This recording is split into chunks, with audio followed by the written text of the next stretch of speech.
Hello, and welcome to another episode of the Rollwise Show, the place where we talk about and play games. Today, we're talking about games, and we actually have quite the special guest. We are going to be doing a little bit of an interview, and I know that that isn't something we've had a chance to do a lot on our show. So we are incredibly happy to have this because we have Matt Davids, the author of The No Prep Game Master and a new project which recently came out. He put a companion book out that he's going to talk a little bit about with us.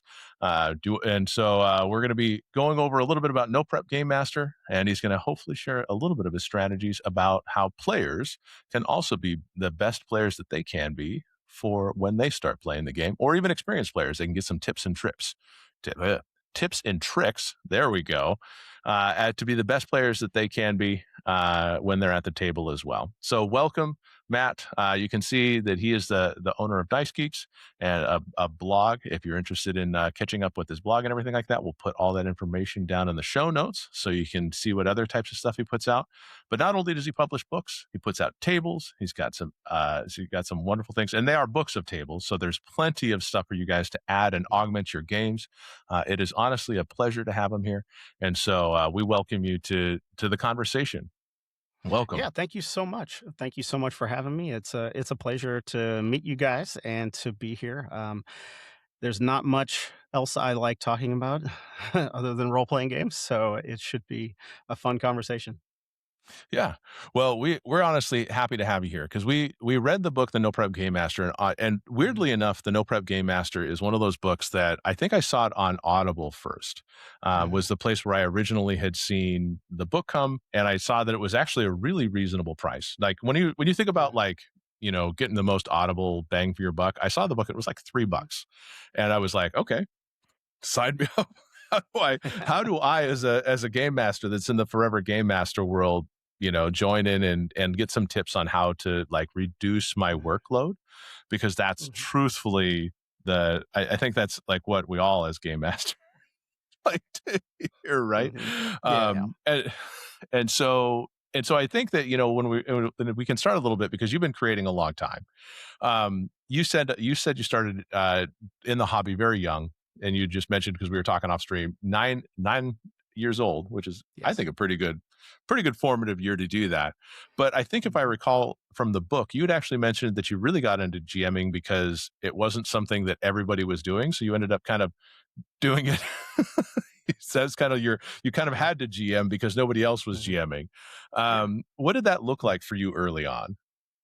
Well, I mean, especially back in, being 9 years old and being in like what was I, third grade or, starting in third grade, I think. Um, Nobody knew what a role playing game was except for like one other guy, right? Yeah. So like if I was going to play, um, I needed to teach them, and it is very hard that if you've never heard of a tabletop role playing game to run a game your first time. Mhm. Now, I think obviously if you've heard of tabletop role playing games, and especially nowadays with like the actual play shows like Critical Role and stuff, you could learn what a tabletop role playing game is and be the game master before you have ever played before. I think that's possible, but in the early and mid 80s, people were just like, what is a role playing game? So obviously if you've never heard of it, that is very difficult for you to GM. Mm. Yeah. Oh yeah, and I know myself, because when I first started back in the day, we had no idea what we were doing, so we just looked at the player's handbook because I remember us getting the AD&D player's handbook from the library. We said that sounds Mhm. cool, and then Yep. we just started playing. And I don't know if anybody else had a similar experience, but when I ran my first D&D game out of a box, we died, I think, to some like centipedes or something like that. We literally walked in the first room, we failed every roll that we could, and then just the centipedes won. Like that was it. That was our adventure. So Yeah. I don't know. It's Yeah. definitely changed from back then to now. The And bane so the bane of giant rats at level 1 or regular rats at level 1 in D&D, AD&D. Really anything. well, especially when you were like rolling hit points back then, you were like, oh, I have one hit point, and I decided to be an adventurer against all odds. Mhm. Yeah. So Yeah. So I guess when did you get the idea of building resources and tools for other people? It sounds like obviously you have a pedigree of playing for a very long time. When did you decide, Mhm. hey, I want to start building stuff? Well, it's kind of an interesting story because, kind of like we were talking about offline, that I had jumped around to some different jobs and um, ended up working at this one company doing, search engine optimization, writing blog posts, with keywords in them and doing tons and tons of keyword research. Um, it was 2014, and actually, not to get too heavy on you, but a friend of mine died, and he was, I believe, at the time he was 36. He had three little kids, Oh no. Mm. and in my early 20s and like his late teens, he was um, a play tester for me. Like Hmm. I had created a role playing game called Anarchy, which was basically I just wanted to be Mad Max, so I made this game, and it was just a post-apocalyptic kind of thing. And we actually, me and him, got into kind of this rhythm, and we were playing once a week, and I was play testing, and it was a ton of fun. And so when he passed away in 2014, I go to the funeral and I'm seeing people I haven't seen in 20, 25 years and 30 years maybe. And several of the people that I used to role play with were all like, "Hey, remember that game we used to play, that Anarchy? Did you ever publish it? Did you ever do Mhm. anything with it?" And it was like, Hmm. "No." Like, I didn't do anything with it. It's just, I mean, it was just something I was working on, and I could never really figure out what to do with it. So Mhm. I I came home from the funeral and I was just like, "You know what? Maybe I should pull Anarchy out." And nowadays, I had heard, you can publish almost anything on Amazon. I didn't even Hmm. really know about Drive Through RPG at this time because, while I had been, in the hobby still playing with some friends, I wasn't doing much online with the hobby or anything. And so I thought, well, I'll just pull out Anarchy, I'll publish it on Amazon, and I'll be able to put a dedication in the book to Shane and say, hey, he helped me role play, and that would be kind of cool way to honor my friend. Yeah. And so I started working, I found like some old files on a computer. I found an old hard copy, and I realized that, nobody else in their right mind could read any of this stuff and even know what it was or how to run it or anything. Like, I was just running it, off the top of my head, making up rules and stuff as I was going, and solving situations and stuff. So I started trying to write it as a, as a full game. But I got into I just got I it was, I just, like, I couldn't, because I hadn't, I didn't know what I was doing. So I started getting online and I started learning some things. And so I discovered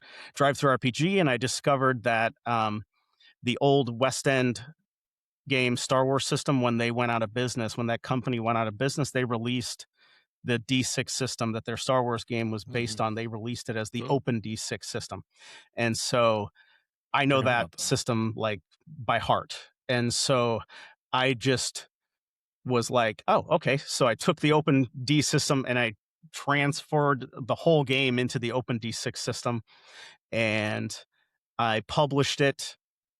And like, I didn't know, I just, it just had a solid black cover because I didn't know about stock images or anything back then. And Sure. it has like a huge typo on the back page, and if you roll on the car table, it was broken, and everybody got a three-wheeled car, which was only supposed to be like a 1% chance of getting. And like, it was a total mess. But like, I published it, I put it out, I mhm. uploaded it to Amazon. Of course, nothing happened really on Amazon too much. I uploaded it to Drive Through RPG, and I sold like 5 copies of it. Wow. And I was just like, I know that's a miracle, actually, like just a straight up miracle. Um, so this was at the end of 2015, because it took me from like mid 2014 to the end of 2015 just to even get the thing Mhm. going. And so like I sold those 5 copies and I was just kind of like, okay, I made like 20 some bucks or whatever it was. I can't remember. And I was like, man, I wonder if I could make 50 bucks publishing stuff. Right. And so I kind of into 2016, I started putting out a few little things here and there. And obviously I like I had mentioned, I was working in marketing. I was working in marketing, so I would listen to a lot of internet marketing podcasts while I was at my day job, and my boss loved it that I was listening to internet marketing podcasts because it was teaching me things that I was using for the company. But um, I started going home in the evenings and then on sometimes on the weekends, and I was using some of that stuff that I was learning from those podcasts, and I started seeing some of my, little things that I would release on Drive Through RPG, get some downloads. And um, I was also at the time, I was looking for another job, and because that one wasn't the best in the world.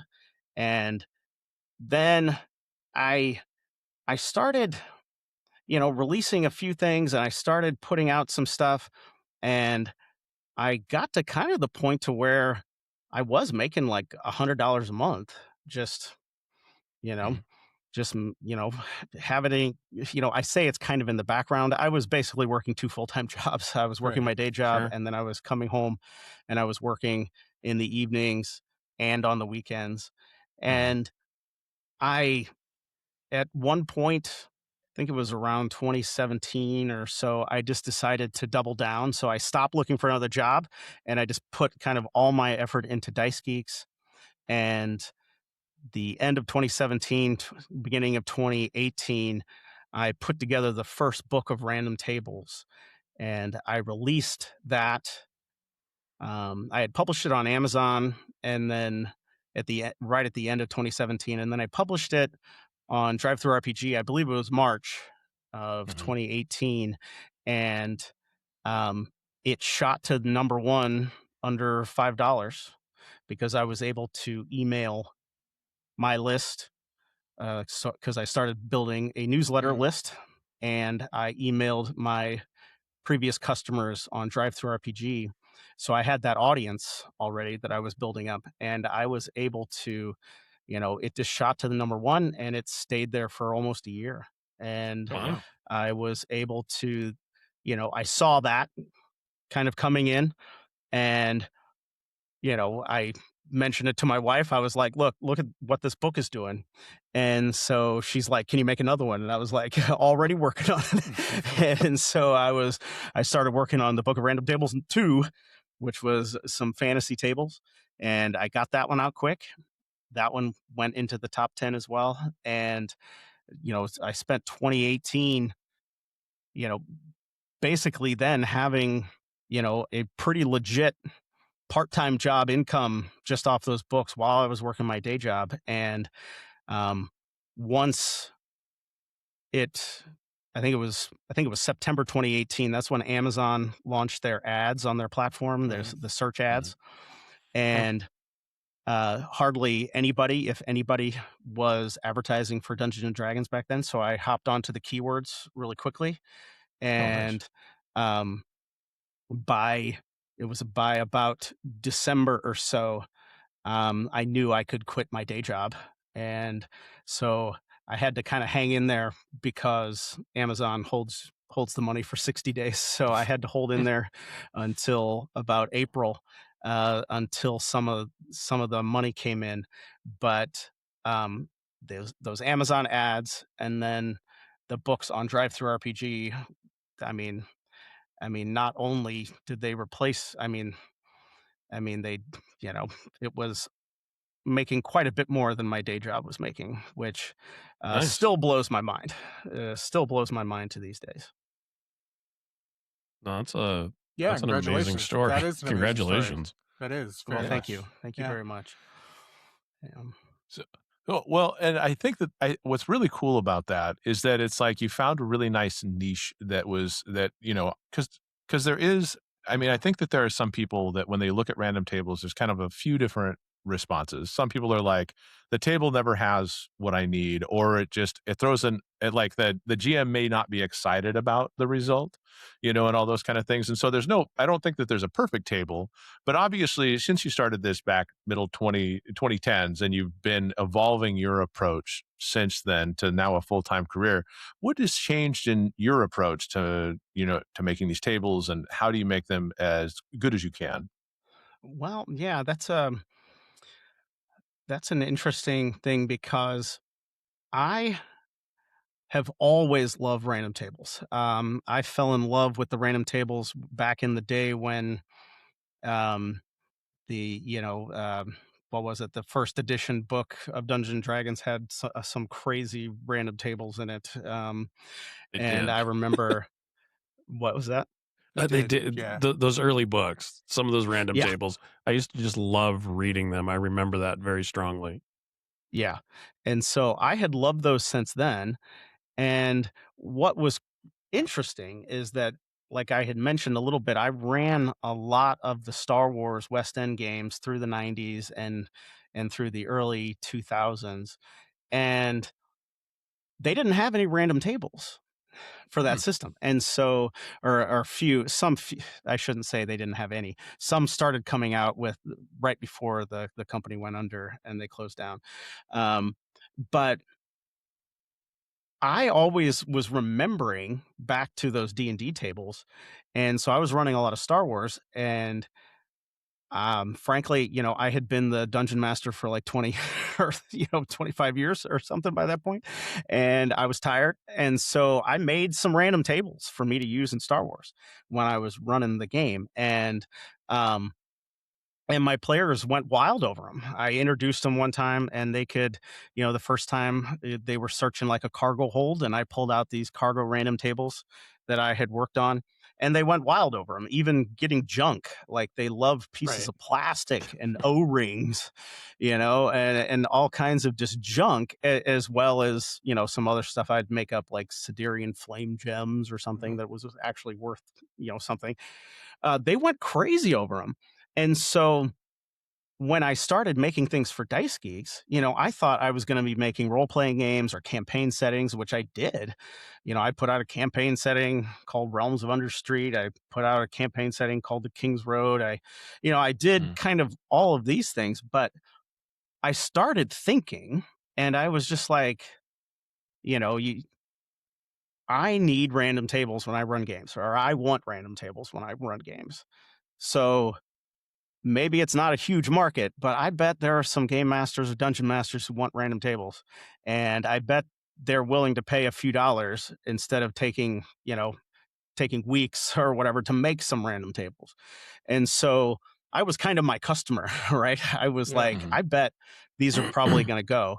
And frankly, I released a number of the random tables for free, and I kind of watched the number of downloads on Drive-Thru RPG. And one of them in particular, like alchemical supplies, I got like 6,000 downloads in 3 weeks. And, Wow. it was free. So, it was free, but I was just like, some people want these random tables, some people want these things. The first one's And always so, free. yes, of course it's free. Yeah, the first one's free.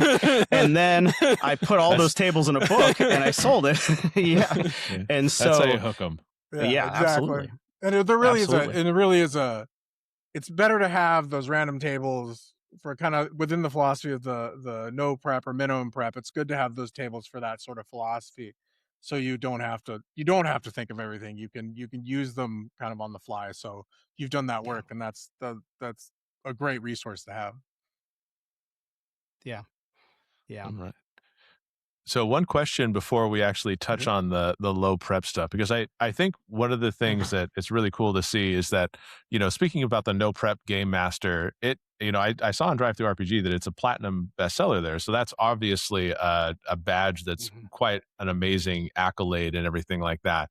I mean, how did that make you feel? Did you see that coming? Like, For the first edition made platinum as well. I think it's the second one's now Mithril, I think. So, is it? yeah. Wow. So I think think I did. I didn't really realize it was still going to be in the top 10 since May of 2025 until still be in there now in March of 2026. I didn't really expect that. The first edition that I released, which I released in like 2019, I think, um, uh, it it sold quite a few copies as well. So I kind of thought that it would go pretty well, but it's kind of exceeded my expectations. Um, and yeah, it's I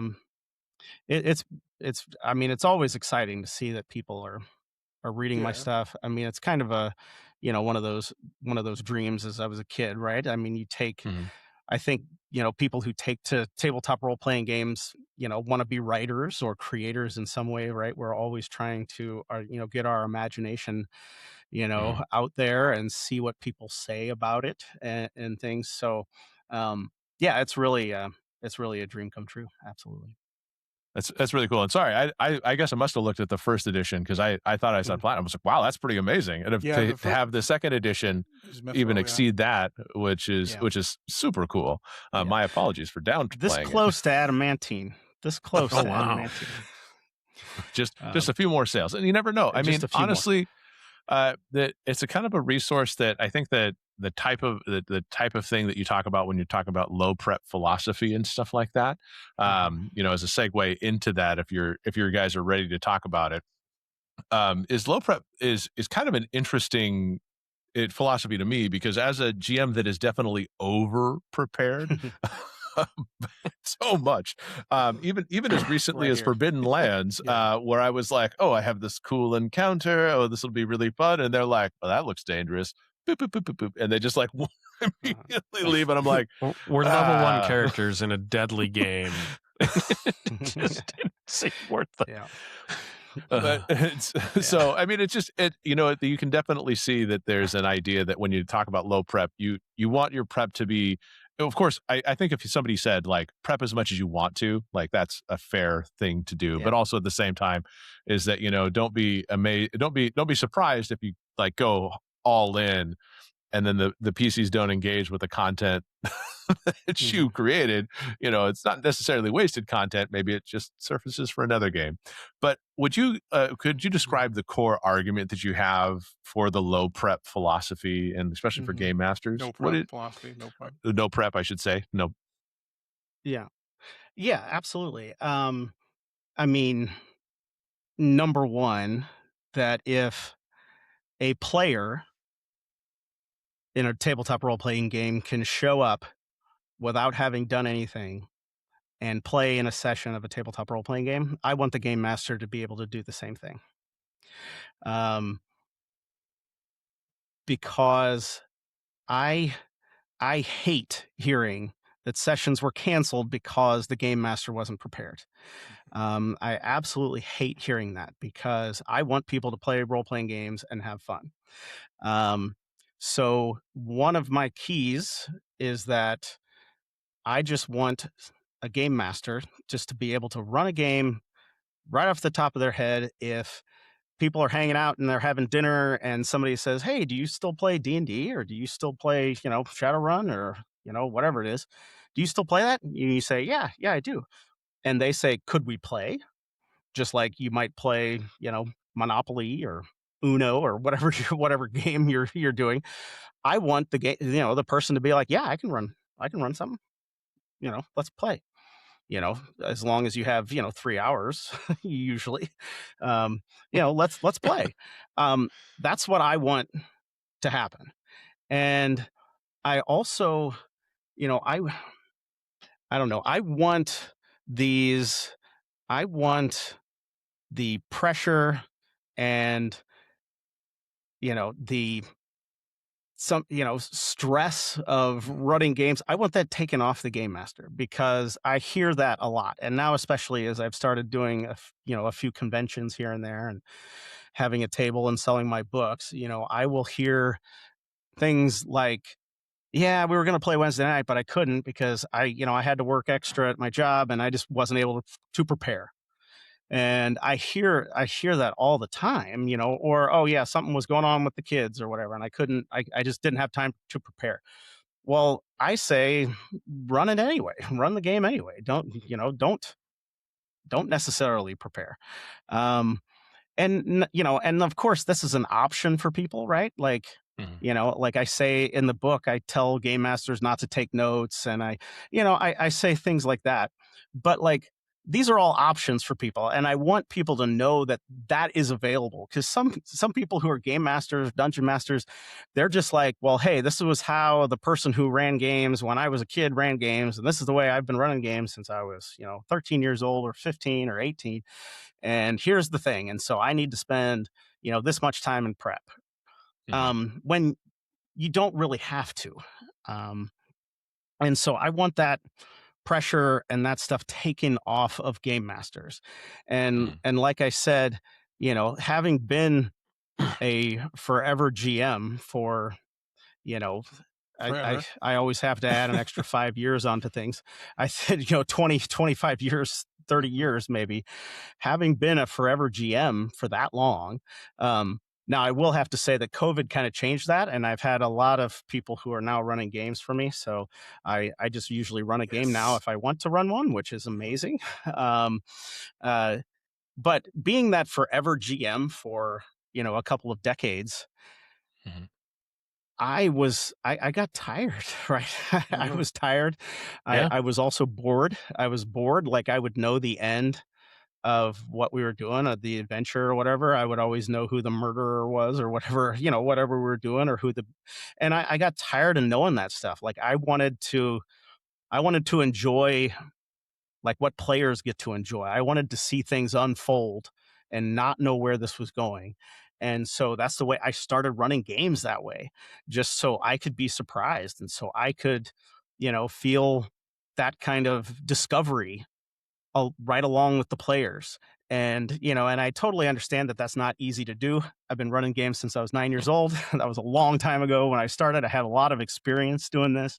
That's why I Mhm. put it into the book. So, I mean, if you're running your second game, it might be difficult or whatever, but, it comes with experience. It comes with trying those things. It also, like, I'm I don't know if really anybody out there has, some of these similar experiences, but like, I have prepped, like an entire campaign, like spent 3 months prepping it in my spare time. And then the campaign never happens. Mhm. Like, we just don't even do one Yeah. session. Like, it just doesn't happen. I have also prepped like an entire fantasy one shot, showed up at the game, and the players say, hey, we're not really into fantasy. Can we do science fiction? Okay. Um, then I've also spent, a couple months prepping, set aside a day, bought food, Oh no. and nobody shows up. Yep. And nobody shows up. Right. Um, so those experiences are heartbreaking, right? And like, it's just it's just discouraging, especially because I loved the game so much, right? I was always the one trying to Right. get people to play, right? Like, let's play D&D, and they're like, oh, I want to play baseball, or I want to go Yeah. outside, or I want to play a video game, or I just want to watch a movie. And you're like, but yeah, but we could play D&D. Do you understand how cool it is? Or Star Trek, or or Star Wars, or whatever game I was into at the time. It's like, but Star Frontiers, this game Yeah. is so cool. And they're just like, well, I don't really want to do that right now. And so I was the one kind of always forcing that onto people, right? Mhm. Until, then I get a group who really wants to play, but everybody Mhm. says they're not good at running games, and I'm like, you know I don't know if I'm good at running games. Right, I've just done it now for 15 years because nobody else will. Like, Yeah. why don't you run some games for a little while, and you can get better at it, because you're not going to be great your first time probably. Um and why don't you try it? And fortunately, like I said, kind of these, in probably in the last 10 or so years, I've really found some people who, you know, who who've really wanted to start running games, and it's kind of given me a break from running games, constantly. Yeah. So, at the core of the thing, obviously, what you said is true. You can prep a game any way you want.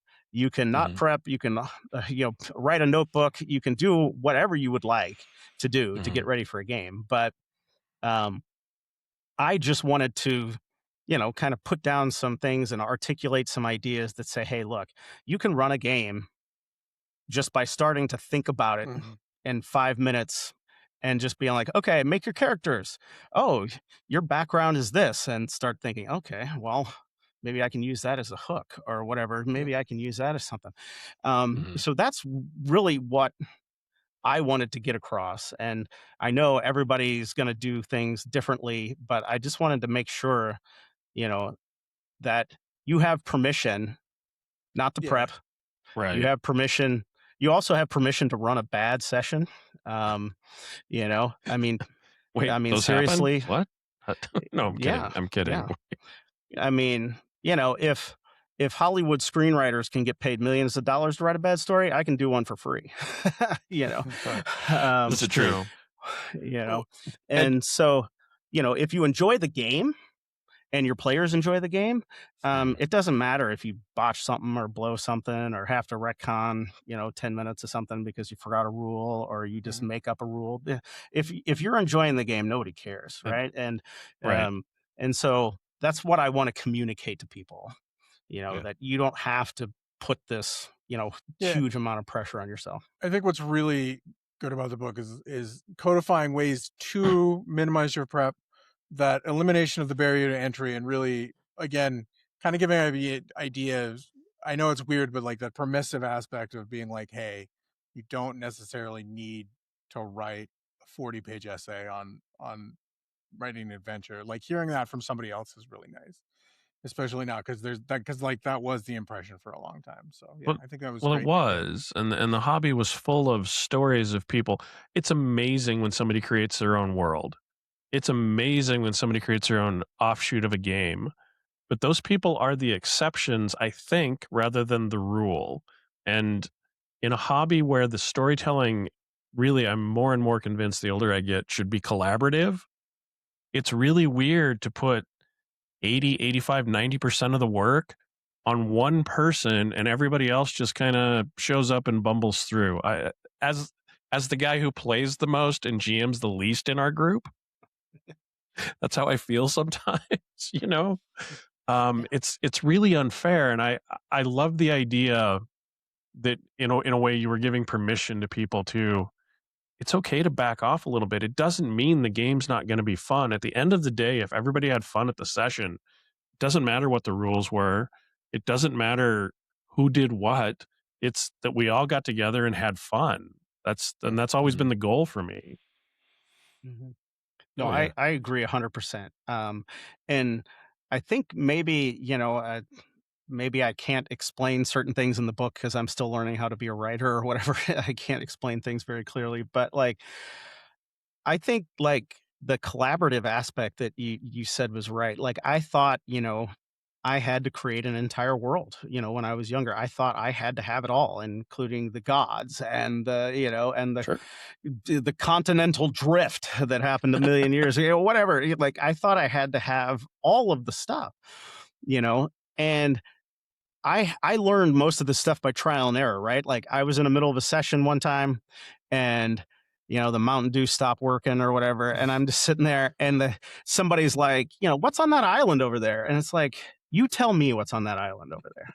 Like I'm tired of answering questions, and like they say something, and you're just like, that was more creative than anything I could have came up with. That's okay. That's on the island, Or you do that thing that's and really creative and then no one ever asks about it at all, and you're just like oh, burning your 12 pages of notes in frustration. oh, Yeah, I've had that that's happen the a lot. worst. Yeah, Yeah. Well, Oh, I couldn't even tell you how many times I've done that. yeah, exactly. I can't tell you how many times I've done that to Mike. Quite frankly. yeah, it's always something Mhm, that's like the minorest things, and I mhm, absolutely love it because one of the things that you mentioned is that you should because your players are unpredictable, and you kind of mentioned that you don't need to write everything down in your no prep philosophy and everything like that, but you're kind of always building a mental library. So as the mhm, players become unpredictable, you're kind of like, I'm not 100% unprepared for this, because I feel like even with Brent and Jeff and our own home table and everything like that, I mean, we were just playing Vaesen, where it was like, you have a clear invitation to go stay for free at this hotel. And, like it was, and of course they were like, oh, we went to the wrong hotel and decided to stay there. And I'm like, but why? Because it was late No, at I night mean- and I we mean, were the- there already. The castle example that just happened to us in the Forbidden Lands game is a perfect example. Like, if you would have really prepped a lot for us to go into that castle and do things, like, that would have been horrible. It would have been like when my character was standing there going, I don't know, it sounds dangerous, let's not go there. Like, that's like the moment where you're like, Yeah. oh, I have these 5 pages of things that were going to happen. I guess I'm just going to tear those up now. And I was actually going to come back to you and ask you, Mhm. because you've obviously been playing a lot of games right now. Do you think there are certain games that lean more into your no prep philosophy a little bit better than others? Because I truly, if I'm going to preface this, because I feel like and then this is go back, no matter how many years you go on YouTube, it always feels like many of the GMs that you like look up to are like, they're not like, oh, don't become low prep. They're like, this is how you plot out characters, this is how you do I mean, they give you like 1,001 ways to create the most complicated perfect game ever, only if you follow their steps. But it's like, you can't possibly just like, it's like trying to fill your suitcase with all the all of your clothes, and then it just doesn't close, right? And so Yeah. the opposite end is this, where there's very few people that are saying, be smart about prep. Yeah. Etc. Right, So exactly. Yeah. so I think it's like the almost the community has worked itself into this corner where they feel like they have to be the next Matt Mercer, or or the next what is that guy's name that did Draw Steel? Matt Colville. Oh gosh, Matt Matt Colville. Colville. They're all the Matts, right? There's so many Matts. His audience is bigger than mine. There's all the Matts. What is It's bigger happening? than it's bigger than ours too. Yeah. But Yeah. but I feel like they're all telling us how to play these games. And I mean, of Mhm. course it's worked for them and they have these entertaining things to do. But then when you get to the table, to your point, it's like nobody can just roll up and be like, oh, you guys want to sit down and play a game? I've got some dice. Cool, let's do it. Yeah. Yeah. Well, I mean, I was telling you, like, I do this now full time. I make role playing game resources full time. I don't have time to prep for a game. like, like, and The and irony. I remember when I was working, working other jobs and working extra shifts, and I did not have time to prep for a game. Um, and that excludes, like, just even an hour or something here, and here or there or something, like. But what I would have is time when, I was driving in my car and I could think about things. Mhm. And I couldn't write anything down, because I'm driving or whatever. But I could start kind of thinking about, okay, where are the characters at? Or, oh, I remember that thing about the one character's backstory. Maybe I can bring that in, or, yeah, I mean, the best really is an active player. I mean, if you have an active player who just starts doing stuff, I mean, that makes your job as easy as, as it Much could easier, be. yeah. Yeah, because you just start reacting to them, and you just kind of go with what they're trying to do, and it becomes really fun then. But yeah, I agree. I think there are still so many people online, and they're great people. They're all awesome people, and they're great role players, and they create great content. Like the Justin Alexander or Mike Shea or some of these guys. I don't know Justin. I've talked to Mike Shea before, but, like, super nice guy, right? Like, and they put out great content, great stuff. But I think you're right. The idea of, first off, the idea of a balanced encounter, to me, other than, a maybe a level 1 character shouldn't encounter an ancient black dragon or something, like, it doesn't make any sense. Now, although a level 1 party should know not to tick off the ancient black dragon, and it could actually lead to a really cool encounter that doesn't have to be combat all the time, right? Um, and so, you know, I don't know, just all these extra rules and all these extra steps and all these things to where you have to have all these things planned out, to me is just, I don't know, it's just a waste of time. And It like I can be said, daunting. Yeah. yeah. and it kills the game, right? I think it can kill the game. Now, not always or whatever, but like, I don't know. I've plotted out, adventures, and they always go left instead of right, right? The players always do something else. Or I have put items in every single room. One example, I made a space station. I thought it was really cool. I put items in every single room in the space station. And then there was also, they had a brig area on the space station, and I filled it all with cool prisoners. Like, they can meet all kinds of cool prisoners, all the way from, like, a psychotic murderer guy to an innocent person who's locked up. I had it all. And that leads to two things, right? Because the characters go there, they look around, they get a few things they need, and then they're saying, well, we're leaving. And then I've put all this stuff into all these rooms. Or, they just never go which there. I think, to my shame, what I did with the space station is I said, no, you have to search every room. Yeah, and I shouldn't exactly. have said that. You make them. Because that goes, but I was just like, I made these interesting. Search the rooms, and that was not a bad that was a bad session on me. It was a bad call. I shouldn't have done that. But, like, after prepping so much and having people not do, it was so frustrating not, for them not to interact with that. So that was, one of the, 100 sessions that started teaching me to be like, you need to chill out, give your players agency so they can do stuff, and think of cool stuff, but think of it on the fly with them. Or if you think of, some kind of neat thing that they're going to be at, then you can add some details throughout the week while you're just thinking about it, or something like that. It helps train your brain on the technique of doing, like, minimizing. If you're going to prep, and minimizing the prep, or if you're not going to prep, not prepping at all. And it kind of trains your brain to start thinking that way, which I think is the really good part of it. Just training your brain to be more improvisational, if we can use that as a term, helps you not be as flat-footed when the players just really, they're not chaos agents, on purpose. They just are kind of like children, right? Things just happen sometimes. It's herding cats. It's herding cats, and you can't possibly. I don't think there's very many people that can possibly consider every possible scenario that can happen and have something thoroughly plotted and prepped and mapped out, or be agile enough to flip over to, and tie it into something that they actually did prep. That was one of the things that really attracted me about the book, was going back to books that I've read, movies that I've seen, things that we've all sat around and joked about, this one part, or this happened, or, we've all seen heist movies, right? We have there's a basic structure to a heist, right? There's a basic structure to a mystery, and being able to just use your brain and not have to spend hours and hours making it, I thought made the book really approachable. I really liked it. I picked it up because one of the reasons that I picked it, when we started talking about it, I picked it up is because, like I said, it is nice because there's not a whole lot of no prep, that philosophy. It's a lot of the suggestions are, here's what you can do to prepare for a game, and here's all the general shit that you have to do, which is a long list of, like, check boxes or write an outline or whatever. It's not don't prep. I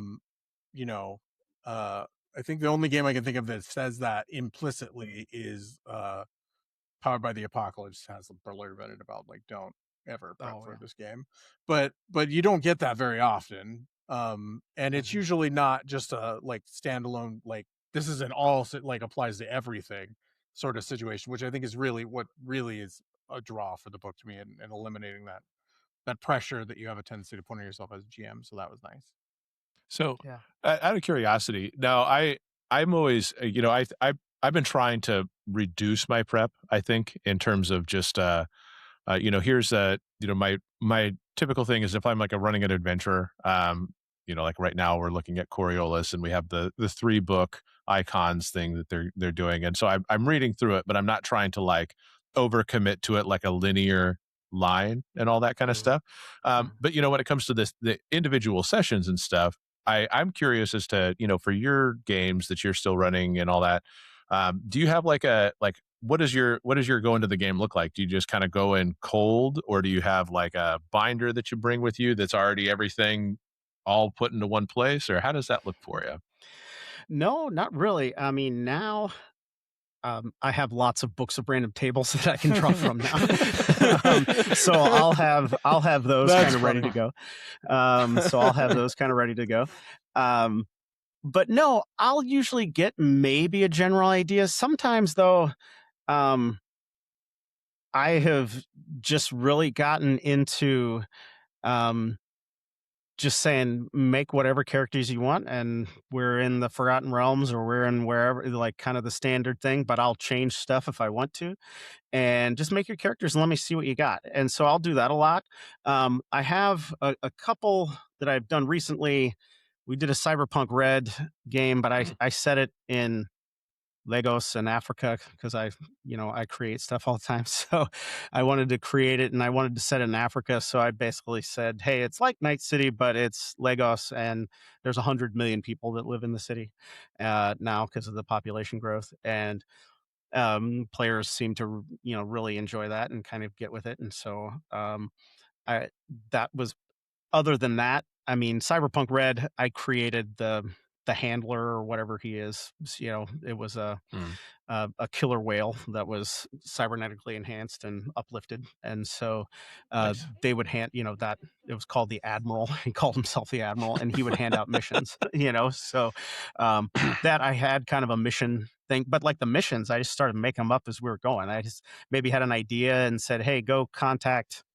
You know, this person in this, in the one sector of the city, and I just started kind of making up stuff on the fly about exactly what they were going to do. And then another game for D&D fairly recently, I wanted to do something with the world tree kind of idea and mythology, so I just kind of had a basic idea, and I just set the characters. And at the beginning sessions you kind of railroad just a little bit, so I said, okay, you've been hired to guard a caravan, and then they're attacked, and then they find out that the world tree is under attack. And and it kind of went from there. But um another interesting thing, like with random tables, um sometimes they don't work, but sometimes they I mean, I say they don't work. They give you something that just doesn't seem like it fits the situation at the time. I usually say go with it anyway, but I do tell people that the table is your servant, right? You can make it do what you want Yeah. if you want to, right? Like you can pick a Mhm. result if you want. You can discard one if it says the earth shatters or something, and you're like, oh well, let's pass on that one for right now, or whatever it is. um Let's go one and above that. yeah, yeah. So but I usually like to stick with what the table says. And Mhm. I when my players were encountering some things, I just had them roll randomly. Then on a quest table, I introduced the world tree. They found it. I had them roll randomly on a quest table, and they found out some rumors. And I had a clue table. They found some clues, just rolled randomly. And then we needed a name, and we're dealing with the world tree, and I needed a name that was found on a crate or something.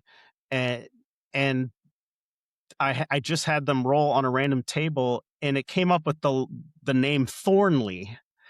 And I was like, okay, we're dealing with the world tree being corrupted. Now I got the name Thornley.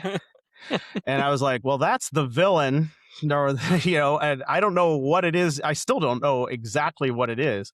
I think it's going to be the name of a noble house, but like, I'm still kind of Mhm. making this up as we go Mm. along. Sadly, we haven't been able to play in a while, as per usual. So I'm glad I didn't prep much. um, but like I came up with the name Thornley, right? And like I would have never done that probably if I was just Right. making up a Mhm. name off the top of my head. But it goes right into that we're dealing with the world tree, and now we have a thorn, and that's usually a bad plant, and the world tree's being corrupted. Um, so I like that aspect. So that's usually how I approach things. Like if I have a concept, I'll approach it.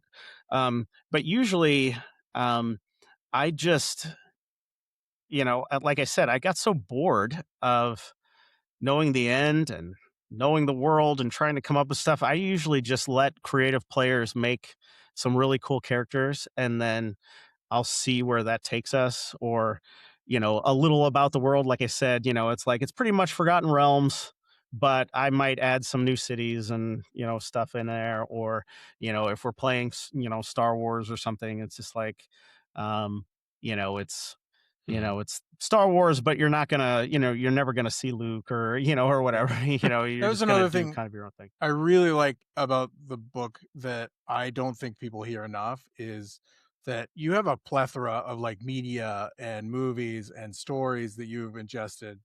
As anybody who does anything like this, you just done that, so just steal stuff. And I think that's just be inspired by things that you watched or you've ingested. And I think that was like one of my favorite parts of the book, because I don't think people hear that enough. People are like, a lot of times when people want to write a story, they're like, I have to write my own original like thing, and it's like, yeah, you Mhm. really don't. Well, but I Yeah. think it's romanticized a little bit in the hobby. You hear about these you hear about these great games. Like even I have games that I ran that I don't believe I ran them at this point. They've happened so long ago. Like they've been turned into myth. And I'm like, I'm not good enough to have run a game that sounds that cool. Like what happened? How did this but I Mhm. think there's aspirationally, you hear about all these really great stories. Like I remember reading, like this one guy who's had his game going for like 40 years or something. Do you guys Oh yeah, ever that heard of guy. that Yeah, dude? there's Mhm. that guy We that's on talked that about show. that. Yeah. Yeah. Yeah, he just basically is like, oh, you just realize that if you break up, But with he's your also boyfriend, crazy, where his daughter was playing, and she's like, and she brought her boyfriend in, and he's like, well, if you guys break up, he's not out, he's not out of the game, right? Like he still has to be in the game. And it's like, okay, I guess. yeah, that priority. And like But he burns your player character's mini or whatever if you die, and he doesn't let anybody touch the minis other than himself. It was like, well, this is far gone. This is a little far. Yeah. but I Yeah. think there's that they've romanticized the idea that like these game masters, just these master storytellers. Yeah. They know all the rules. They guide you. They're so improvisationally savvy. Like you can never stump them. Like man, like I just wish that was how it was. Well, And Forbidden Lands I was think that just a comes from like the mythalization of storytelling, though, because what happens is like chances are that's how you're remembering the game. That's not actually what happened. Like you're remembering how much fun you had, how good the Exactly. game was, how he made decisions and rules and stuff. But like I guarantee there was mistakes and the story was inspired by another story or whatever. You're just the memory is more important than the actual Mhm. story, and that's what I think is good about one of the things that's good about the book is reminding people that that's what's going to matter is how they felt after the game, not Yeah. necessarily if your game was inspired by Mad Max or Star Trek or any of those. What's going to matter is that they had fun at the end and what they Yeah. remember about the game. Mhm. Hey, can I ask you guys, since you guys all GM more than I do, we'll start with Matt. But when you have a really successful campaign or a really successful session, and you look back at that years later, do you remember how much you prepped? Like, do you go, oh God, that turned out so good, and I put in 30 hours the week before? Like, or is that just gone with the wind once you've done the prep? No, I remember some things, and that, and but I mean, now that I'm thinking about it, I mean, there are sessions that I remember certain aspects of that were a lot of fun, but I don't really remember, how they came about exactly. Um, but I do remember, some sessions that I prep for quite a Sure. bit, and that, you know, and here's another thing, right? I remember sessions that I prepped for that were really good, and we all had a blast. And then there are sessions that I prepped for a ton and they Yeah. were terrible. It- And then there are sessions that I ran totally off the cuff and they were great. And then there are sessions that I ran totally improvising, and they were not great. um, and so Fair. I do remember sometimes prepping for things, Okay. and but maybe why it comes across in the book too that a little bit I come across as a little bit more negative on the prep side is because I tend to remember the bad You- stuff, right? Yeah, We you always always remember the times bad news. you always remember the times you got burned more than the times Yeah. that you spent Well, yeah. 16 hours and the game went really well. You always remember the time you spent 16 hours and they interacted with nothing that you prepared. Yeah. Well, exactly. Yeah. Or like I said, they don't show up, right? I've had Right. 4 people just not show up, and I was ready to run a game. That's Yeah. They just crushing. didn't show up. No, you it's know? it's tough. Because I think you're right. You remember the 16 hours of prep when the game fails, and you remember the Yeah. outcome when the game succeeds. Is kind of where I'm on that Yeah. spectrum. Like, because I've had those situations. Like, honestly, I was going to run a Delta Green game that I had like just spent so much time putting these really complicated threads together in this plot, and then we played 3 sessions, and I was like, this is a failure to launch. I don't even know how to get this started, and we just kind of like shelved it. And I was like, I don't remember much of the play. I remember a ton of them wanting to run a bowling alley and me like researching Well, a in ton fairness, of Mike, stuff. my grandfather did leave that to me, and that was the only thing I had left of my family. It was was a that great bowling story alley that I point. had to keep going to honor his memory. It's true. It's true. Yeah. Well, that's always the thing too, right? Yeah, I mean, you plan an epic session, or campaign where they're going to defeat the Dark Lord, and they want to run an inn or Yep. rob a bank. Yep, And you're like, we've all had that problem. Yeah. yeah, it's just a failure to communicate, right? It's Yeah, just sure. if that's what they want to do, if we're playing Star Wars and you want to go into the cantina and blow the thing up and run from stormtroopers, that actually is really fun. But if I think you're going to do some big huge thing for the rebellion, it's not fun anymore, right? Like, but if we can be on the same page, or I just take some cues from what my players want to do. If they want to rob a bank, I can make a bank, Right. fun. I can make robbing a we bank can do pretty fun. that, but you're Yeah. gonna need Yeah. But Yeah. like if you're not ready, that's what the no prep is good at. Like if you're Yeah. not ready, robbing the bank when you plan on them, hanging out in the bar, is gonna be daunting. You're gonna be like, oh well, this isn't really what I plan on happening at all. Yeah. Yeah. Well, Yeah. and And it's like, oh, I'm sorry. I was But going to it's- say, do you find yourself, if you do prep a lot, having like getting even more flustered when your players like, because I feel like that may be the trap you run into. Is you're like, you prep so much and then they immediately do something that's like not there, and then you're just flat-footed. You're standing on a landmine. You're like, I don't know how to get off this Yeah. thing. Like, Oh yeah, 100%. I mean, like the prep puts me in a corner, right? And it wants me to have them on a railroad track, right? Like, Right. and I'm sure maybe maybe other people can do it differently, but like the times that I would prep, yeah, as soon as they say something like, "Oh, let's leave the city and go out into the wilderness," and I'm like, man, I prepped the city, Right.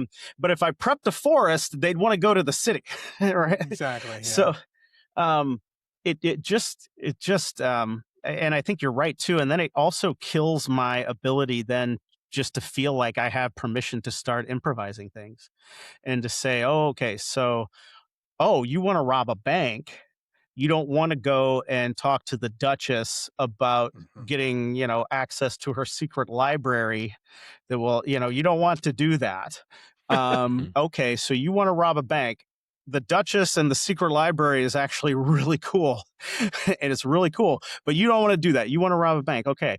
And that's where I think what Brent was saying with some of what I talk about in the book is I have watched a lot of movies about bank robberies, and they're all fantasy, right? They're all fantasy based because that's not how bank robberies really work in the real world. That's boring. Right. But the ones in movies are really cool, or in books are really cool, right? So, okay, so you're going to rob a bank. Okay, well, I've how seen the a movie story's where, told. Yeah. yeah, I know I've seen a movie where the guard walks around the bank every 15 minutes. A guard walks around the bank, right? I think that's for a few dollars more. The Clint Eastwood movie, right?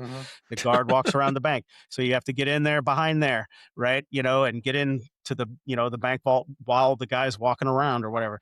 Um, you know, you have all these little things that I've seen. If it's technology, there's lasers, right? Like Mission Impossible. You got to crawl through the laser maze, or whatever it is. And usually what I find is that players love that stuff because we all want to be Ethan Hunt or whatever. We all want to be, Clint Eastwood. We want to be the guy in the movie doing the cool stuff. And even if you're like, some people say, oh, well, it's cliche. A laser maze is like cliche. And you're like, yeah, but I want to crawl through a laser maze. Right. Yeah. Like Tom Cruise. Why is it cliche? It's cliche because it's cool. Thank you. Yeah, absolutely. And it's like, I usually find players don't say anything. They're just like, oh, laser maze. Yeah. Yeah. Exactly. Like, I've wanted to do this for years. Like, let's do it. And so I start drawing things like that. And it's like, I can make a bank robbery pretty fun. Or what was that Inside Job, movie or whatever with the bank robbery. And it's like, so maybe the players are like, can we pull off something like that? Well, sure, you can try. Let's see what we can do. So, so looking at the flip side, the players thing, I think this is probably a good segue to talk about the prepared player. So Matt, you've got this new book, The Prepared Player. I think it's really only been out just a couple weeks, maybe a few weeks. You have a copy too. Brent's has been up the whole time over his shoulder. We all have a copy. Good. That's awesome, guys. Thank you so much. Up there. So the prepared player is kind of the opposite side, and it's ironic because truthfully, when we were talking about your book, that's one of the comments that we made, is that there's all these resources for the DM, the GM, whatever you want to call them. And it's really just, you can drown in the number of videos, books, articles, blogs, whatever you want to do. You can find anything you want from a GM's perspective. And then when you look from a player's perspective, they're like, oh, that's nice.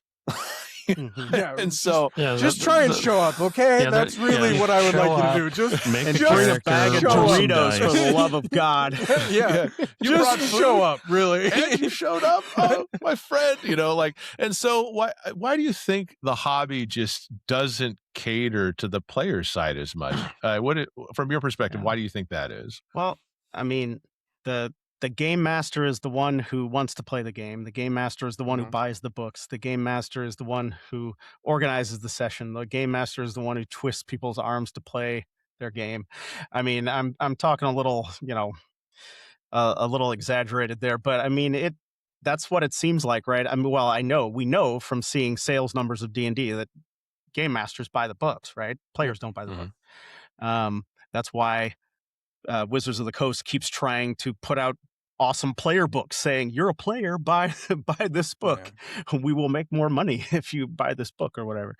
So I just think there's that kind of aspect to it. If you are running a game, like, seriously, you're probably in love with this hobby already. You're probably just like, you probably own the books. You probably spent hundreds of dollars on books. And so I think that is probably why. And I also, why there's so much advice. Obviously, there's so much advice for game masters because, if we're putting time and energy into the hobby, we want to try to make sure we're doing a good job, I think. So there's an appetite for that content, or people who are wanting to learn how to role play. I had one example of a game master when I started running games, right? So I had to spend 25 years just, trial and erroring this thing and trying to figure out, what was going on, Now you can watch all the videos and all the actual plays and kind of get an idea of what's going on. You can read some amazing books, by like Matt Colville and, Ramen Laws, and all these people have amazing stuff about running games and that. So I just think it's because the game master is more invested in the game just naturally. But I think there should be some things that are geared towards the player, because there are just some very, simple things that can be done by a player that just makes the game, so much better, and it takes a lot of pressure off the game master as well.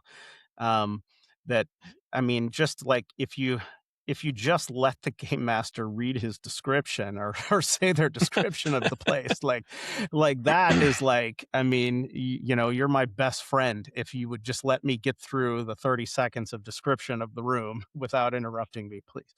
Or whatever it is, and just a few little things that can get people there. And also, I do mention it in the book.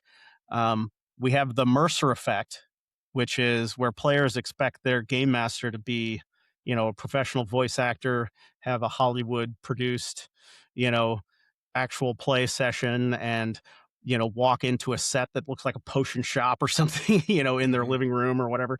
Um, but we never hear of the Laura Bailey effect. We never hear of somebody saying, a game master saying, "Hey, look, I've been watching a lot of Critical Role, and I expect you to play like Laura Bailey does, which is creative, active, knows the rules, um, Mhm. you know, adds, her character's, you know, spark into that campaign without stepping on anybody's toes, actually adding to other characters at the right time." Nobody ever says that. They always say, "Hey, I've seen this game master online and he's awesome. You got to be that way." Right. They just never say, you know, "I want my player to be Laura or Travis or whatever. I want them to be that good." Nobody Well, ever yeah, says that. the expectation for players has been for so long. Like I said, just show up. That's kind Yeah. of the It's been a really low expectation. bar Yeah, for a lot of reasons that we've already outlined. yeah. Yeah. So Yeah. I think calling that out is really good. I Yeah. enjoyed the play your book quite a bit. Yeah. And it's interesting though, because I do love the irony at the beginning of the book. You're like, hey, so I tell game masters not to prepare, but now I'm telling you players, Mhm. you Yeah. you got Well, some work to do. if Yeah. if we look at it on a historical perspective, kind of in a ridiculous manner, and go, GMs were doing 90% of the work and players were doing 10. If we go to no prep and we get the players to prep, maybe we get closer to 50-50, which would be a much, as a GM, a much more amenable percentage of the work being, shuffled off instead of having to do everything yourself, having the group actually, collaborate on the story. Well, and Yeah. you'll just have more people that who want to run games and are more excited about it. That's Yeah. like the part that I think is 100%. enthusiastic players and knowledgeable players is always easier than Mhm. Well, players that here- ask, "What do you want me to do?" all the time. well, here's a question, and maybe I think this is a question for everybody here, or the people in the comments want to jump in, of course. But what I find is interesting is that the everybody gets an RPG book, and there's that beginning section of the RPG book, which is like the most boring, what is a role playing game thing on the planet. Like I think I tried to read one, and I got highway hypnosis, and I was all of a sudden into the how to create a character section, because it wasn't like, I very rarely do they do anything that actually tells you how to do the role playing bit of the game. And Mhm. I think that without getting into too many specifics, I really like some of the questions that you gave players a part of the repertoire, because I mean, when I played with Jeff and his significant other, she was overwhelmed. It was her first game. We were playing Rhesus, the like easiest game ever from a terms of like rules perspective, but just like the framing of her mentality, it's like, well, now you have this like analysis paralysis. You just have too many choices. You can't do it. So I liked those questions that you included in the middle of the book, that people are going to have to buy the book in order to find out what those questions are. Because it is it really, it was a nice way for you to be like, okay, well, these are some questions you can ask yourself to be prepared to go when it's your turn. So, do you have any other advice that, you say, what does a prepared player look like? They besides picking up the rule book and reading the rule book. Yeah. Well, That's a I big do one, mention though. that. I probably mentioned some things that I didn't have to, but I'm always surprised with what you kind of have to talk about sometimes. But yeah, I mean, the some of the basics are just, like I was already starting to mention, don't interrupt the game master when they're talking about something that's very important about the story. I know we all want to make that, that Star Trek joke or whatever it is, but let's hold it, if it's a serious moment, right? Or, um, but like, I mean, some of the biggest things that would just go, that would just that I just don't think some people understand like how how how important or how it could affect their game master if they just like offered to go into the kitchen and get the game master a drink while they're doing something or something like that. Like that is a very simple thing, and I know it doesn't pertain to role playing, but like that makes me feel like if I'm especially kind of back in the day, we would do some Saturday marathon sessions because that was like all we would have. It's like, okay, I can mark out one Saturday, maybe a month or once every other month, and we'll just do a marathon session and we'll just, and we'll just play. And if I've been running a game for, 8 hours and somebody just offers to get me something, that's super cool. And I feel like that they're into the game. Um, you know, some of the other things, like I say, is like, be invested Mhm. in what the game master has given you, being invested in what the other players are doing. Like if, a player is doing something and it's a really cool action and somebody's, sitting over here on their phone and stuff, it's like, come on, guys. Like, I get it. Maybe it's important. Maybe, we're always talking to people now. Everything, notifications are always going off, but it's just like if you're invested in what's going on at the table, I mean, the game already is going to be like 50% better, if not 100% better. Mhm. I mean, the game already is going to jump if you're just paying attention to what the game master says and you're invested in what the other players are doing. Um, and, I just, I try to stress a few things. Like I said, the character who make a character who wants to be in what the game master gives you. If it looks like you're going to have to go find the legendary library to see if it has the cure for the ailing prince or whatever. Make a character that's going to want to go do that. But then that's I do also say the flip side, right? Maybe the game master doesn't even do something like that and they're letting you just make a character, and you can go wherever you want. But like, um, uh, I don't know. I mean, the basic. I mean, the book can be summed up with is like respect each other, and love the game. You know, um, like if the game master wants to do a big epic thing, and you're like, maybe I'm not into it, but like they're willing to run, you know, just play the game. Just play the Mhm. game. You like the hobby, play the game.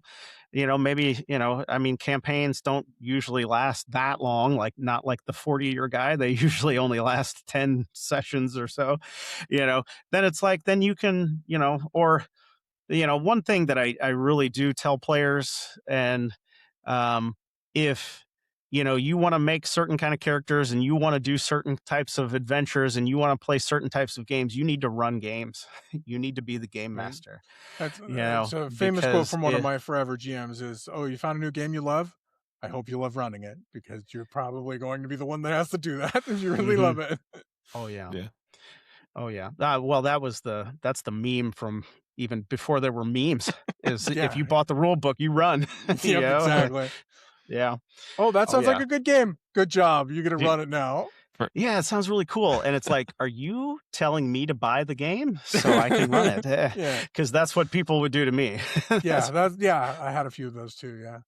Mhm. But Yeah. but you know what? Sometimes you get some really cool rule books out of the deal. Like, I mean, I have to say that right now we've been exploring so many games. I have some shelf warmers that are more aspirational than they are going to probably be played Oh, in the yeah. near future. Like, I Yeah. love the idea of His Majesty the Worm. Are we going to play a huge dungeon crawler in near future? Who knows? yes, Mike. The answer is yes. Well, hey, I believe you bought that book, Jeff, first. So I think It is. It I think is. that's It is somewhere over the shoulder. Yes. Yeah. so. Just get her Yeah. going, buddy. Yeah, actually, one time, a friend, when we were still teenagers, I think a friend handed me I was gonna say, a I had that happen to me. Dragonlance. He handed me like a Dragonlance box set and was like, "Could you run this?" And I think we were, I think we were on some kind of road trip or something, and I was like, sure. But I mean, I don't know the rules and I don't have time to read the rule book, but do you want me to run it? And he's like, yeah, I do. So I ran it and um, I think it was Dragonlance. I can't remember. There were like tiger elves or something.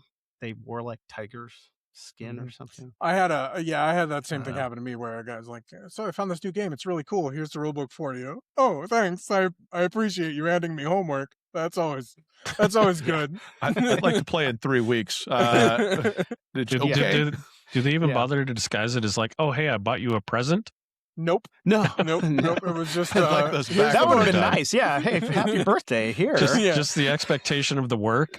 Yep, just here you go. Oh, by the way, I'm going to need thanks. those books back. I'll need those books back after you buy your own copy eventually. And I think he did end up with the game. I think he did end up taking it back. Yeah. Well, mine too. Same sort of situation. No, that's good. That's good stuff because I feel like the players, as you said at the beginning, Matt, is if you have active players that really push the story along, and I think that's where it always is tricky. Like there's a lot of like, how do you give your players goals to do something? But it doesn't matter how big the goal is or how small the goal is, but just do something. Don't just wait for the story to come slap you. Right.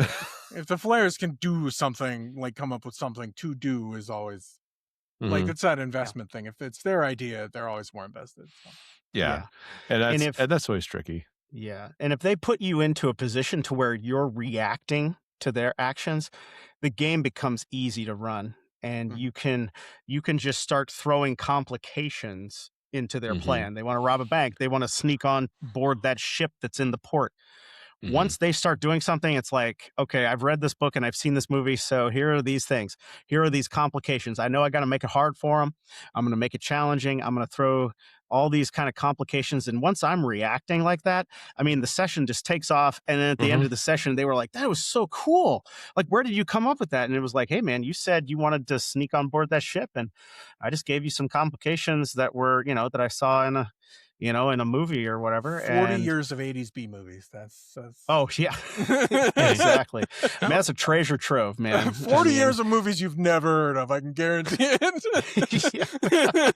Just having active players that don't shut down stuff, that come up with stuff. What are the two basic tenets of improv? Yes and, or no yes, but. And. Yeah. Anytime you can get players to like role play amongst themselves, that's and not just shut stuff down. Like, oh, I'm a cleric. I wouldn't loot a temple. Would you loot an evil god's temple? That hasn't happened recently. It wasn't my fault. Sorry, that was not an example. Okay, in hindsight, that comment felt like I was calling you out. I believe it was a personal attack. In fact, that's not what I meant. But for context, Matt, that was our Dolemwood game. So. I was playing a friar, and they were like, "We're grave robbing," and I was like, "I don't think this character would do that." That's what happens when you don't have a really good session zero to establish some of those things. You end up with characters that are very hard to work into the game on accident in this case, but it still happens, even though we've been playing together for many, many, many years. And it worked out weirdly. It weirdly worked out, but that's because nobody was trying to shut it down. Like you were like, I won't actively participate, but I also will not stop you from actively I'll try and think of things I can do that'll make us explore the dungeon. That was my goal.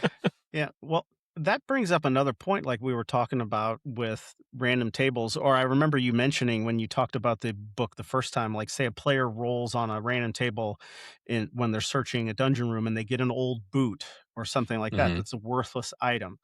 That was me. I almost guarantee that. Oh, okay. Well, an active player can say, well, can I examine the boot?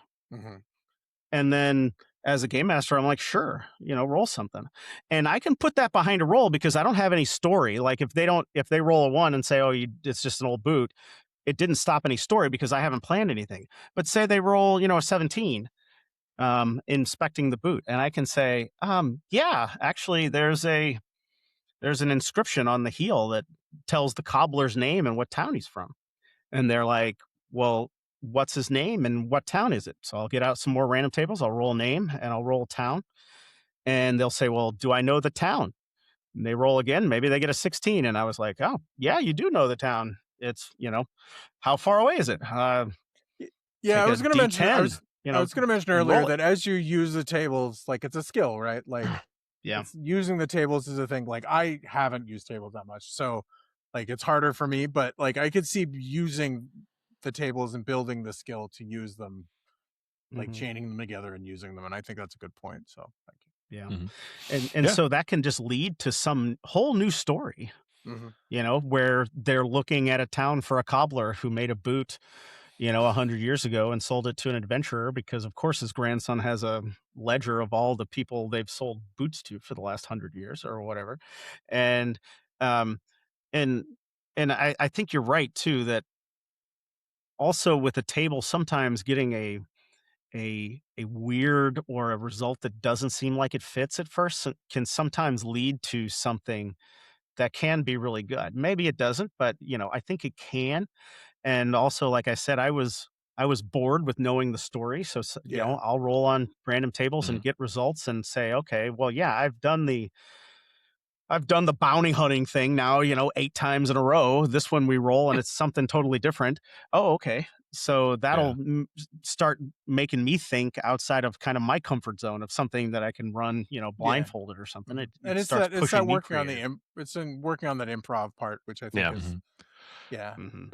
Well, Yeah. and I think what Jeff and I were playing Ironsworn, and they had some really good ways to use oracles, just kind of outlined. Oh, I don't yeah. know if you've played Ironsworn, Matt, but I've played Starforged. I okay. actually did an actual play on my YouTube channel, and Oh, I nice. love it. I love it. Yeah, it was a really fascinating system, and just real basic Mhm. advice that they had was just like, oh, you've got these tables, roll the dice straight up if you have to roll on the table, and if you don't like it, switch the numbers, see what happens, and if you don't like it, pick Mhm. something else. To your point, the Mhm. tables serve your game more than the other way Yeah. around. But like Mhm. if it creates an impossible situation, try again, but Mhm. it kind of gives you like an easy way of like saying, okay, well, you're still being random without picking and choosing, because I think to your Yeah. point, it's like you don't want to know the story, but if you have a random table and you're always picking what you want onto the table, like I don't think that leads to as exciting of outcomes either. So it Yeah. is a mechanically driven way of saying, okay, well, I'm still following the Right. randomness of the table Yeah. without picking the same thing. Our Yeah. Ironsworn game was very weird. I'm not gonna lie. Well, Ye- With a lot of failures. We were I think one chaining of the failures together. well, I think one of the good things that I thought of while we were talking about random tables is that element of like gambling that people Mhm. can get into, like on a random table. And I didn't until we started talking about it. This talk, I hadn't thought about it that way, but you could really get the players to be excited about that. I think Yes. so. Yeah. And the possibility of failure also. Like now, I don't create a lot of random tables that have just tons of treasure or magic Failure. items or anything like that. I do sometimes, but I usually create ones that have either story hooks, ideas, Mhm. or just mundane items to add kind of an extra flair into things. But yeah, the gambler aspect is really great because even though you might say, okay, succeeding on a random table might be rolling 1d6 gold pieces, and failing on the random table Yeah. might be a dead rat. um, Mhm.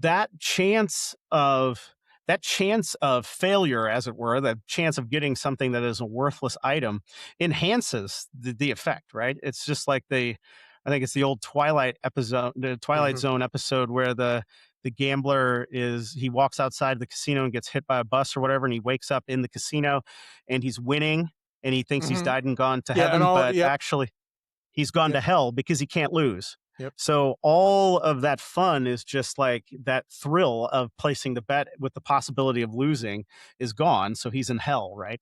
And so I think that enhances the player's Mhm. kind of expectation as well. That it's just like, okay, well, I could get some gold pieces, or I could get a dead rat. Although an active player could say, I roll medicine on the dead rat. What's the cause of death of the rat? Yeah. It could be a And really interesting dead rat. I think it is could be. it I kind don't of know. opens. I think it opens your mind but you got to get practice. I think so. You, That's you you have Yeah. to practice and you have to be aware that you can do that. I think as a new player, it's so easy to take roles that you perceive as negative, like missing when you're trying to strike something or not finding something when you search, and just get down in the dumps and go, oh, that sucks, and and then stop your Well- turn. You're not done. Well, the missing 2/3 of the time in D&D is still kind of sucks. Yeah. Don't That is don't my gripe remind me with about that D&D. zombie Length of skeleton combat. fight. Yeah. No, I couldn't agree more. I couldn't agree more because I think your turn, you can do so much with so little, right? And the active, imaginative players, like they can roll a piece of rotten wood on a table and they can turn it into something. And and sometimes I'm just like, what? Like, why? Like, as the game master, I'm like, why Yeah, are you how? fixated on this? How? It was worthless, Well, but like they are fixated on it and they can Yeah. turn it into something cool, and it's always Yeah. fun to watch. Well, and to your point, sometimes they make the most interesting part about it. I have to say about NPCs, it's always the NPC you don't expect is going to be the star of the Mike, show. that janitor was giving me the eye. That guy was looking at me, just a little weird. That's why he was suspicious. There's memes about it. That's for sure. Yeah. That's for sure. It was definitely not he's the guy always in the that one. cloak rubbing his hands together and chuckling to himself the whole time. That guy was obviously crazy, and I wasn't going to Yeah. talk to him at all. He obviously wasn't that interesting. But the repeat NPCs that you don't expect are the ones that they become repeat because you don't expect them to. You're like, oh, there's this really it's a dwarf blacksmith. He greets you with a hearty hello, and he says, "Oh, you look like a strapping youth. Want a big sword?" And you're like, "I'm coming to this guy every session." So I think this has been a really good talk. I know when we look at how much prep work a DM should put in, how much prep work a player should put in. I really think as we you can say put up as much work as you want into the game. The more work you put in can yield different results. But Matt, you've really done some good work in trying to find a way to give people some good advice and nice little packages. So I think we're at the 90-minute mark. So I'm going to go ahead and give and let everybody know. But is it okay if I tell people about your books, give them one last reminder and all that kind of stuff? Oh yeah, absolutely. No, Okay. not at all. So- no. So yeah, don't tell them. Don't tell them. So here's the don't deal. plug the things They're all pay my secrets. bills. Don't tell everybody. There's a super secret website called dicegeeks.com. And if you go to dicegeek.com, you'll see a whole plethora of information. He's got information on there. It links him to your drive-through RPG pages and all that kind of stuff. What we specifically talked about today, we obviously talked about the Prepared Player, which is his newest project, so that players themselves can be more aware of what they can bring to the table and how they can enhance the experience, so the onus isn't just on your GMs. But of course, if you want to go the other direction, you can go the No Prep Game Master. If you're running games and you want advice as to how to maybe make your life easier, so you don't stress about just the mountains of prep you feel like you're obligated to do. Both of them give you advice from both sides of the table, and they're definitely worth checking out. So, Matt, last word to you. Anything you want to mention to people out there that maybe don't know you, and what you want to close with? Yeah, probably my newsletter, the Dice Geeks Insider. I send out a newsletter every Friday, and I usually include some game master tips. Obviously, I'll let you know what I'm working on or books that I've released. I also talk about movies a lot because I studied screenwriting in college, and I I do like using movies as a basis for taking scenarios and situations from when I'm running games. So I'll talk about those, usually movies from the 80s and 90s because I'm stuck in the past. But or they were just better movies back then. Who knows? But no bias there. But so yeah, the Dice Geeks Insider. You can find a way to join at dicegeeks.com. And yeah, just every Friday you'll get some cool role-playing game stuff. Nice. So we really appreciate you coming to the show. Just honestly hanging out and talking with you has been a pleasure. It's been fun to just kind of pick people's brain, especially, that are actually in the industry a little bit more than us hobbyists. We're kind of looking from the outside going, what is happening over there? So thank you again for coming by. Absolutely. Of course, if people want to jump into the comments, they made it this far in the show and they want to let us know their thoughts. If they've had any questions, obviously, throw them in the comments down here. Throw them on our social media. Give Matt a follow on all the social media platforms you can, because that's very nice of you to do. And Jeff, where can people talk to us if they want to talk to us outside of YouTube? We are on most social media platforms. Just search for @Rollwise. You can also email us, rollwiseguys@gmail.com. And as always, thank you for joining us, and be safe out there. Roll well and roll wise. Thanks, everyone. Thank you. Thanks, everyone.